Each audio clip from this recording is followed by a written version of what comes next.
హల్లెలూయా, praise lord. దేవుని నామమున మహిమ కలుగును గాక. ఈరోజు మిమ్మల్ని అందరినీ చూడటానికి దేవుడు ఇచ్చిన కృప కొరకే దేవుని ఎంతగానో స్తుతిస్తున్నాను. ఈరోజు మనం దేవుని యొక్క వాక్యం నుండి మనం చూసినట్లయితే కీర్తనల గ్రంథము 100వ అధ్యాయము 4వ వచనము చూద్దాము. కృతజ్ఞతార్పణలు చెల్లించుచు ఆయన గుమ్మములలో ప్రవేశించుడి, కీర్తనలు పాడుచు ఆయన ఆవరణములలో ప్రవేశించుడి, ఆయన స్తుతించుడి, ఆయన నామమును కనపరచుడి అనేసి ఈ యొక్క వాక్యంలో రాయబడి ఉంటున్నారు అనమాట. కృతజ్ఞతార్పణలు చెల్లించుచు అంటే మనం దేవుడు చేసిన మేళ్ళన్నిటిని గురించి మనము దేవునికి కృతజ్ఞత చెల్లించడానికి ఏం చేయాలంటే, దేవునికి ఆ యొక్క అర్పణ అనేది చెల్లించాలి అంటే అది బలిపీఠం దగ్గర చెల్లించాలన్నమాట. బలిపీఠం దగ్గర ఆ కాలంలో మన పితరులు జీవించిన దినాల్లో చూసినట్లయితే ఒకవేళ మనుషులు ఏదైనా పాపం చేసినట్లయితే ఏం చేస్తారంటే బలిపీఠం దగ్గరకు వచ్చి ఆ యొక్క అర్పణలు ఏదైనా తెచ్చి బలిపీఠం దగ్గర అర్పించి తర్వాత వెళ్తారనమాట.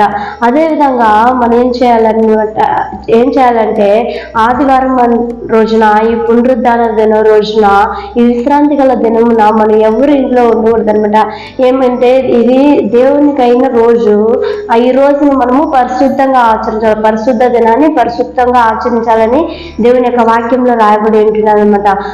కీర్తనలు 96వ అధ్యాయంలో చెప్పబడి ఉంటున్నది, పరిశుద్ధ అలంకృతులై మీరు యెహోవాను సన్నుతించుడి, యెహోవాను సేవించుడి అనేసి పరిశుద్ధ అలంకారం ధరించుకొని ఆయన సేవించాలనేసి ఆయన యొక్క వాక్యంలో రాయబడి ఉంటున్నది అనమాట. పరిశుద్ధ అలంకరణ అనేసి మనం చూసినట్లయితే పరిశుద్ధ అలంకరణ లోకములో ఒకవేళ కమ్మలు వేసుకోవచ్చు, గాజులు వేసుకోవచ్చు, చైన్ అది ఇది వేసుకునేది. ఆ యొక్క అలంకారాన్ని దేవుడు అడగలేదు.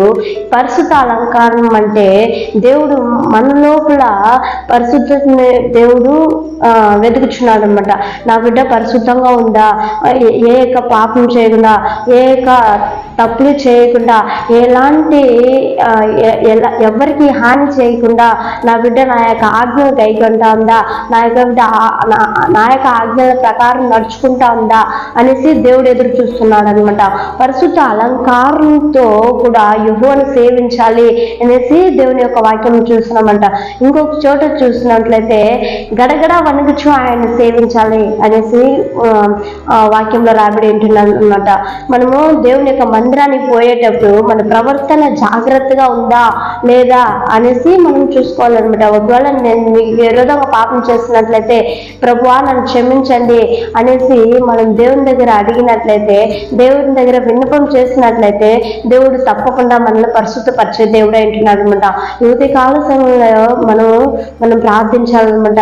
ప్రభువా నీ యొక్క మందిరానికి నేను వెళ్ళడానికి సహాయం చేయండి అనేసి మనం ప్రార్థించాలి.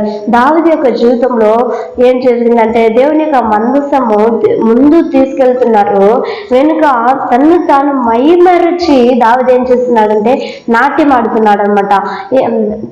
తను ఎలా ఉంటున్నాడు అనేసి దేవుణ్ణి తన గురించి ఆలోచించకుండా దేవుణ్ణి ఆలోచిస్తూ దేవునితో గడిపే ఒక అనుభవంలోనికి దావీదు ఉంటున్నాడు అనమాట. దీన్ని చూసిన తన యొక్క భార్య దూరం నుంచి చూసి తన మనసులో ఏంది ఈ విధంగా ఉన్నాడే, డ్రెస్ లేకుండా కూడా దేవుని ఆరాధిస్తున్నాడే అనేసి తన మనసులో హీనపరిచిందంట. ఆ యొక్క దాన్ని చూసి దేవుడు ఏం చేశాడంటే ఆమె యొక్క గర్భాన్ని మూసివేశాడు అనమాట. ఆ విధంగా మనం ఆరాధించే సమయంలో దేవుని పూర్ణ మనసుతో, పూర్ణ బలముతో, పూర్ణ ఆత్మతో మనం ఆరాధించాలన్నమాట. మనుషులు ఏం చేస్తారో, వాళ్ళు ఏమనుకుంటారో, వీళ్ళేమనుకుంటారో అనేసి మనము మనుషుల గురించి ఆలోచించకూడదు అనమాట. మన యొక్క చింతలన్నిటిని పక్కన పెట్టి, ఒకవేళ ఇంట్లో మనం అన్నం చేసింది ఏమైందో, లేకపోతే కూర తెచ్చిపెట్టింది ఏమైందో అనేసి దాని గురించి అంతా చింతించకుండా దేవుని పూర్ణ మనసుతో ఆరాధించినట్లయితే, నన్ను ఆరాధించేవారు ఆత్మతోనూ సత్యంతోనూ ఆరాధించాలి అనేసి దేవుని యొక్క వాక్యంలో రాయబడి ఉంటున్నది అనమాట. కాబట్టి మన యొక్క ఉదయకాల సమయంలో మనమందరూ చర్చికి వెళ్తాము, దేవుని యొక్క మందిరానికి వెళ్ళి దేవుని మందిరంలో ఉండే మేలను పొందుకుందాం, ఆ యొక్క ఆశీర్వాదాలను పొందుకుందాం. దేవుడు మనకందరికీ అలాంటి కృపను దేవుడు అనుగ్రహించును గాక. ఈ ఉదయకాల సమయంలో మనందరూ ప్రార్థించుకుందాం. హల్లెలూయా స్తోత్రం రాజా, నీకు స్తోత్రం చెల్లిస్తున్నాం డాడీ. ఏక పరిశుద్ధతని ముందు పునరుద్ధానతని ముందు కృతజ్ఞత ఆర్పణం చెల్లించుట, యెహోవాను సేవించుట అని చెప్పినారు కదా ప్రభా. మీ యొక్క ఆలయంలో ప్రవేశించుట అని చెప్పినారు కదా ప్రభా. మేము మందిరంలో ఎంటర్ అవుతుండగానే ప్రభా స్తుతిస్తూ వెళ్ళాలి ప్రభా. ఏసే అలాంటి అనుభవంలో మమ్మల్ని నడిపించండి. మేము ఎవ్వరు కూడా ఇంట్లో గడపకుండా నీ యొక్క మందిరంలో గడిపే బిడ్డలుగా, నీ మందిరంలో ఒక్క దినం గడుపుట వేదనము కంటే శ్రేష్టం అని చెప్పినారు కదా ప్రభా. అలాంటి అనుభవంలోనికి మమ్మల్ని నడిపించండి. ఏ యొక్క ఆదివారం కూడా మేము మిస్ కాకుండా ప్రతి ఒక్క ఆదివారం మిమ్మల్ని వెంబడించే బిడ్డగా, మిమ్మల్ని ఆరాధించే బిడ్డగా మమ్మల్ని మార్చగలరని నమ్ముచున్నాం దేవా.